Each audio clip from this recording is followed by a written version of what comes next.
Bikin netizen minder pernikahan mewah, bawa seserahan sapi, dan mobil 400 juta.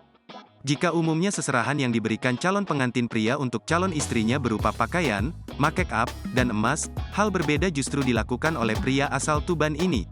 Warga desa Ngampelrejo itu memberikan seserahan mewah berupa sapi hingga mobil seharga 400 juta rupiah untuk calon istrinya.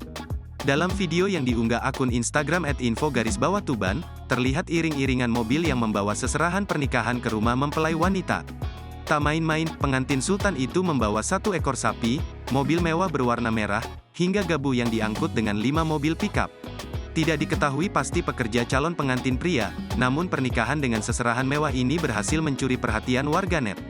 Salah satu netizen menceritakan tradisi pernikahan di Kecamatan Bancar, Kabupaten Tuban, di mana pihak laki-laki biasanya membawa seserahan sebagai tanda pengikat hati antara dua keluarga.